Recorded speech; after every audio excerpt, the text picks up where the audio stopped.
Welcome back to COVID-19 Franchise Leaders Respond. I'm your host, Red Boswell, president of IFPG, and we are joined today by Peter Baldine. Peter is president of the Moran family of brands. Peter, welcome to the call today. Hi, Red. How are you? Fantastic, sir. Thanks for joining us. So how are you and the family? I know you're southwest of Chicago. How y'all holding up? We're holding up fine. I'm still going in the office every day, and we're still taking care of the horses. You know, we got all the horses at home there at the farm, and that naturally has to keep going on. That's deemed an essential business as well, along with automotive repair. So we're still doing that. Not a lot actually has changed, Red, in my life. You know, being that I'm coming in every day. You know, everything's pretty much the same. Not going out as much in the community, things like that. Probably the biggest impact is, you know, I'm missing my Wednesday night watering hole with my buddies. You know, since they're closed. You know, we'll talk about that topic in a sec. I want to check first on help us understand the brand family of brands. The scope, how big are you guys? What are the brands you represent? Yeah, so Moran family of brands, we have 4 different brands. We're the franchisor from Milex Complete Auto Care, Mr. Transmission, Altamira Automotive Outfitters, and SmartView Window Solutions. Yeah, so Red, we have approximately 130 locations throughout the U.S., and we have 1 master licensee in Lagos, Nigeria. That's our first international deal, and we've been open there for about a year. Well, that's a unique way to go international. Nigeria, first location. Yeah. Outstanding. Okay, so jumping back on the topic you touched on earlier, Wednesday. You are one of the founders of Whiskey Wednesday in franchising. Been seeing a bunch of the Whiskey Wednesday samplings and toasts, and that's been a fun little kind of I guess it's gone viral in the franchise community. Where'd that come from? Yeah, my friend David Chapman and I, David's the CEO of 919 Marketing, and we were just talking one day on the phone and said, you know, with all this going on, this whole COVID-19 thing, you know, people need a positive message, so let's give it to them. You know, and that's how it started. It was David and I just chatting on the phone and deciding that we would do a Whiskey Wednesday, you know, video event, and we started it out the first time, and then we started inviting people to post their Whiskey Wednesday videos with our hashtag, and we got quite a few participants now. Yes, you have. It's been a lot of fun. Our founder Don Deskowski just got this is kind of like, you know, 6 degrees of separation. I don't know how many people between you and him, but somebody just nominated Don. So I think Don. Oh, good. And Ryan and somebody else all got nominated together. So they decided they're going to pool their resources and do 3 guys at once, all nominating on one video. Great, and feel free to jump in yourself, Red. Thank you. I'll have fun with it. Don was like, should I nominate you? I said, no, let somebody else. We don't want to be all incestuous here. So love it. Well, all right. So tell me this. You guys, if I'm thinking right, are all 4 of your brands essential? No. You know, with our brands, Milex and Mr. Transmission typically are co-branded together in the same facility. Okay, and both of those are essential. Altamira is not considered essential, but most of the states where we are have not had stay-at-home orders, except for Oklahoma, which caused our store in Oklahoma City to have to shut down throughout the month of April. Awesome. Okay. So what's the impact, man? Tell me about how have the franchisees been impacted and kind of how y'all have responded? Well, you know, fortunately being essential, the franchisees, all of them except our Oklahoma City Altamira are open, and they're all open and operating. and business is a little slower than normal, but we're holding our own. You know, franchisees are doing a great job. We've done some things to help them enhance the business in terms of our service delivery. As soon as this happened, we implemented pickup and delivery for the cars so that the customers don't have to come to the location if they're uncomfortable doing that. So we'll pick the car up, bring it to the shop, do the repair, bring it back to them, and then do the credit card transaction over the telephone. We'll tow them in, fix them, tow them back to their home. So or drive them back to the home. Yeah. So we'll do it either way. We'll either pick them up with an employee, pick up and delivery, or if it's not drivable, we'll tow it back and forth. Fantastic. So and do you provide? I don't know if in the past and maybe now, do you all provide loaner cars? Is that something that would fall? We typically don't provide loaner cars, although we in certain instances we have. Nice. Yeah. So you got to have two folks that drive the car there and one take both guys back. Right.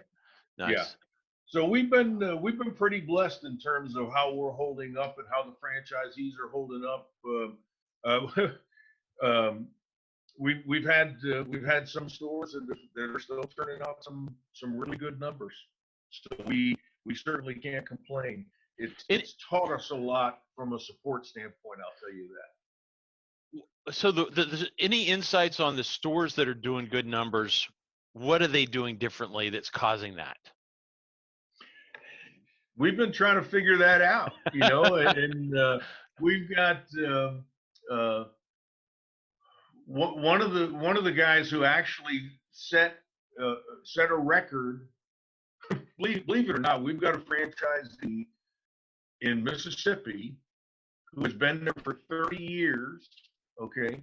And in March, he set a 4-week record for his entire existence of 30 years.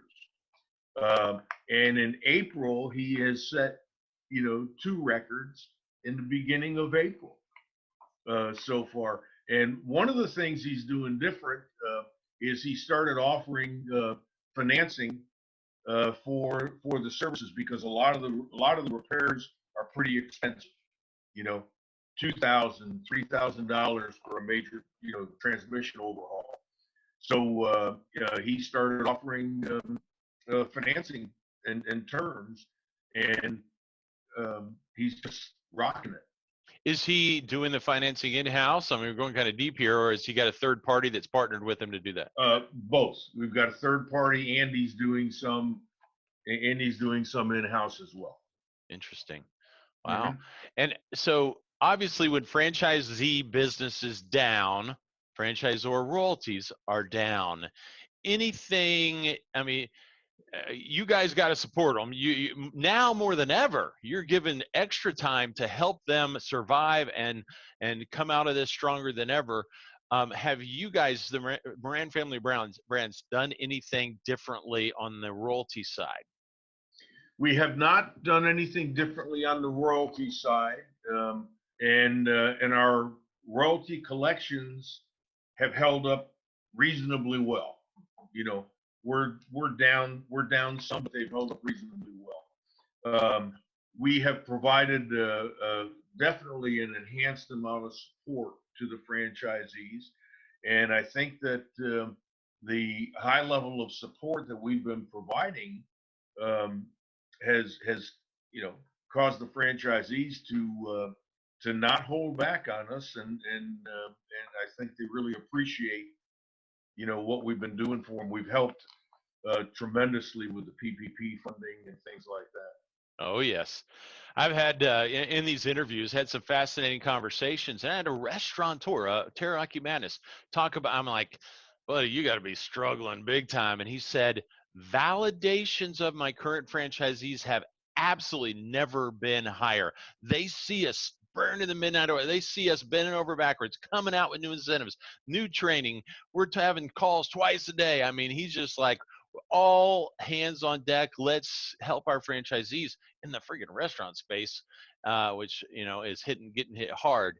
And so it's Right. been interesting to see. There's some brands that you couldn't say that about. The validations, you know. Our validation has remained extremely strong. It's always been strong, and it's remained extremely strong through all of this. So I would think now, or coming out of this around now, would be an interesting time in your sector to acquire competition. You know, you never want anything bad to happen to competitors, and that can be a very good thing. Some of your franchisees, you know, reaching out to struggling competitors that don't have the strength of the franchise brand, don't have the strength of the name, the support. Maybe reach out to them and help them escape a bankruptcy. Red, on a smaller scale, we've been doing that for the past 2 years. And what I mean by that is that we have executed a strategy with where when we sign a new franchisee and we start the site selection process, you know, real estate's been tough. And in some of these markets, like a Raleigh, North Carolina, market's hot as a firecracker, you know, North Atlanta, hot markets, not a lot of property available. We have somebody on staff who goes out and contacts all of the independent shops in those areas. And we have been able to successfully acquire for very reasonable prices some mom and pop shops where we were having difficulty finding existing buildings that were available in the market. You know, we've been able to acquire an existing shop, okay, and get the location. Franchisee opens up with anywhere from $400,000 to $700,000 in annual sales and a full crew. And we've done that 6 times in the past year and a half, Right? and it's been very successful for us. That's fascinating. So, Pete, help the franchisors understand on this call when you say we. So, who does what? The franchisor is making the call, opening the conversation, Right. bring it, and you've already got a buyer for that market. It sounds like. We've already got a buyer for the market, right? And we will make the call. We'll do all the searching, all the phone calls. We'll start the negotiation process. And when we know that it's serious at the appropriate time, we'll bring the franchisee into the mix.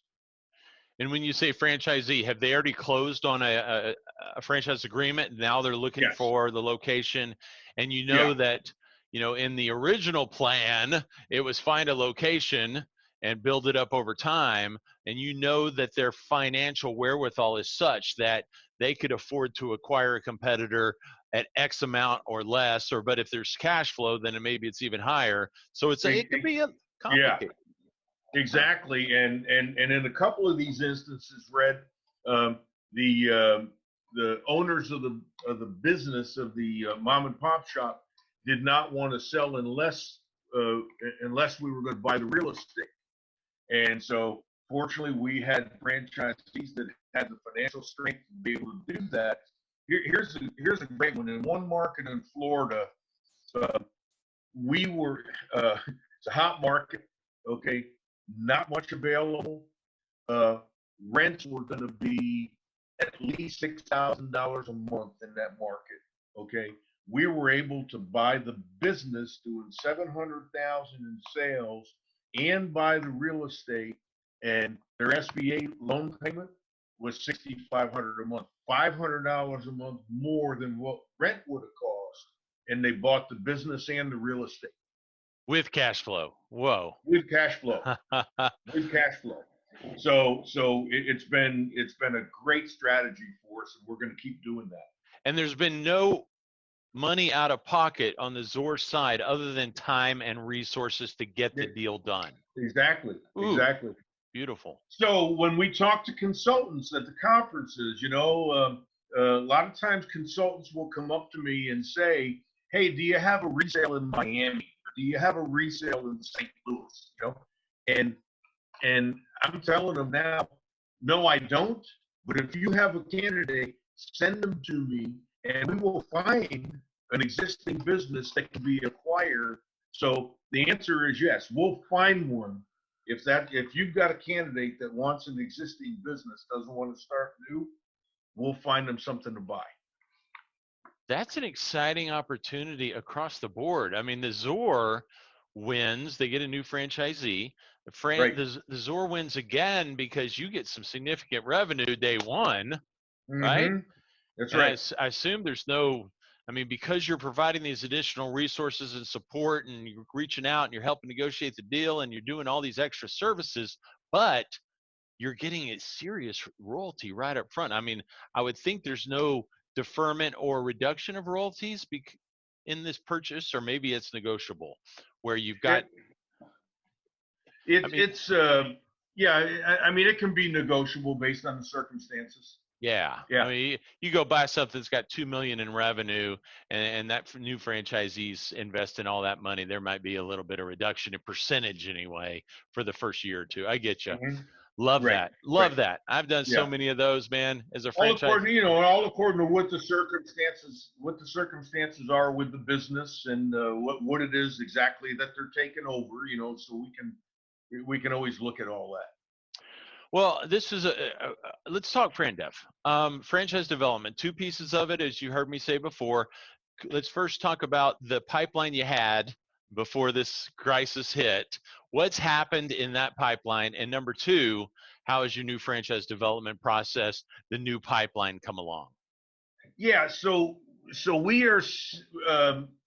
we're definitely seeing more fear right now in the candidates that are looking at new businesses, right? When all this hit, um, there were a number of candidates that right out of the chute that said, "Yeah, I'm gonna kind of put things on hold right now. I'm not going away, but I'm going to put things on hold." Interestingly enough, we kind of anticipated that lead flow and applications during all this was going to drop way off. Okay, not the case. Lead flow has held up pretty normal. Okay, applications have actually gone up.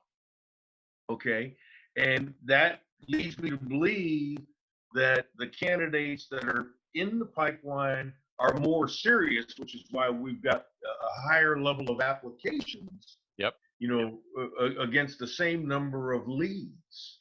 Okay. Brother, I have seen that often. So the risk averse folks are still in process, and Yeah. the more seasoned veterans that have been through crises in the past are willing to press on because they know it's going to get better. And so although lead flow might not be up, might even be down a little bit, the applications, the ultimate closes tend to be up. Contact ratios, Red, are way up. Yeah. Okay. People are at home, right? Instead of, yeah, I'm working at this, people being hard to get a hold of, they are not hard to get a hold of right now. So our contact ratios are way up. The quality of the conversations are up. One thing I will tell you that we've noticed is that with some savvy candidates, there seems to be more interest in resales or existing businesses. So that fits into this conversion strategy we were just talking about. And I had a call just the other day with a candidate who said, look, here's the way I see it. A lot of people are hurting right now, okay, in with all these shutdowns, okay. So I think it's an opportunity to step up and buy an existing business and buy it for a reasonable price during these conditions. So we're seeing more and more interest in existing businesses. Amen. Yeah, I believe it. The wise, I've heard probably 5 franchisors quote Warren Buffett on, when people are pulling back, you invest. When they're investing, you pull back. Yeah. And I totally screwed up that quote. So our pipeline right now looks really good. We've got a couple that we're trying to close right now. Pipeline is looking good, and it looks like the coming months ought to be pretty strong. One of the things also that kind of has enhanced our message, okay, is we've always been a recession resistant business, okay, but now we have the ability to talk about the fact that we're an essential business, and during this pandemic, we've not had to shut Nice. New terminology. We are an down. essential business. That's good for Right. franchisors to remember. Pete, what other advice, guidance, predictions, any other insights that could help franchisors through this? Well, I think, yeah, a lot, Red, Okay. a lot. Bring it. Bring it. You know, with situations like this, as challenging as they can be on a day-to-day basis, and God knows, I mean, in the past 3 weeks, I've worked harder than I can remember.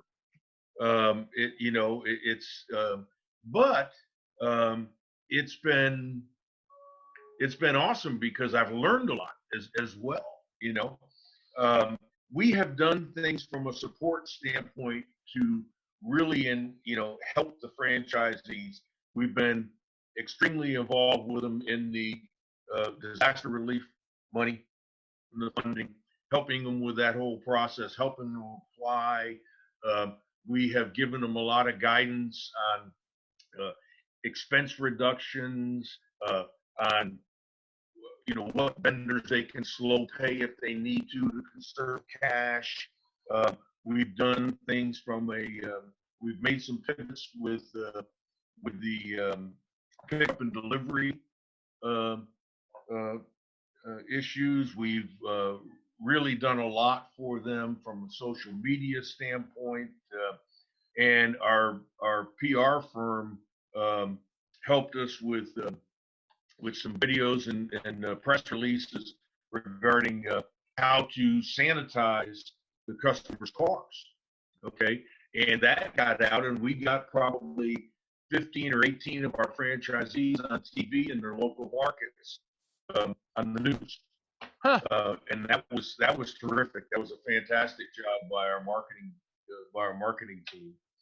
So we've done a lot of things like that that have enhanced that. But I think that the advice that comes from that is that we've learned how to communicate with our franchisees on a much higher level and on a greater frequency. We've learned how to communicate with them with better technology. We're doing video updates to the franchisees on our private Facebook page. We are communicating with them via email every single day, with pertinent stuff regarding the funding. We've learned more effective ways to support them. We've always used, from an operations standpoint, we've always used a traditional team or a traditional structure in terms of business coaches that are assigned to groups of franchisees, and we've changed that during this to I think a much more effective team approach, where we have a brand ambassador that is on the phone every day with the franchisees and assessing what their needs are, and then pulling in the appropriate team member. We've got team members that have buckets, in essence, of certain skill sets. Okay, and it's up to the brand ambassador to pull the appropriate person in that can help that franchisee with the particular problem that they're having. And that is, it's something that we've thought about in the past and we never did it. And when all this happened, we jumped in and we said, we're going to do it. It's a good time to try something new, and obviously this something new is working. Yeah, exactly. Wow. We've learned things about our service delivery out in the field, at the stores. So we've enhanced that. And I tell you, another important thing that we've learned as well, we always kind of knew this, but it really shows up now, is learning about how valuable the franchise community is, and how willing everyone is to help. The number of webinars that we've been on, the number of Zoom calls. I've been on some with you, and the level of support and help from the franchise community to work through all of this and share ideas and make things happen is making us all better. Buddy, 10 years ago, if we had this pandemic, we sure as heck wouldn't have had any Zoom happening, you know? It would, Yeah, I mean, we didn't have the government helping us like they're helping everybody. The trillions yeah. given back, the loans weren't there, the home equity wasn't there. It's a different world compared to a decade ago. Right, And right.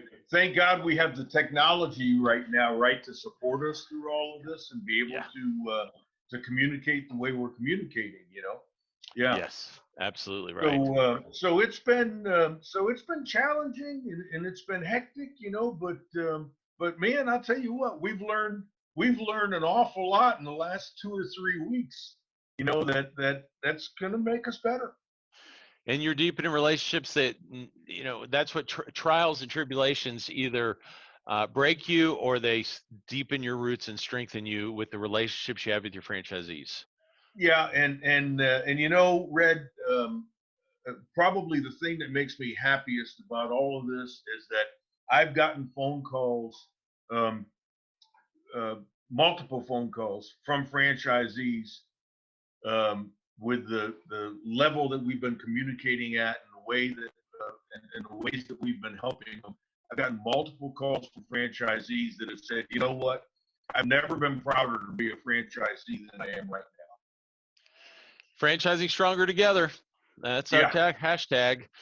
Tell you what, we've brought on two new consultants today, two new franchise consultants, Mm-hmm. brand new, ready to go through training. Last week, I had two consultants contact me that were already industry consultants from other groups wanting to come over to us because they see what we're doing for our Right. members. We're giving back. We're sharing. We're helping.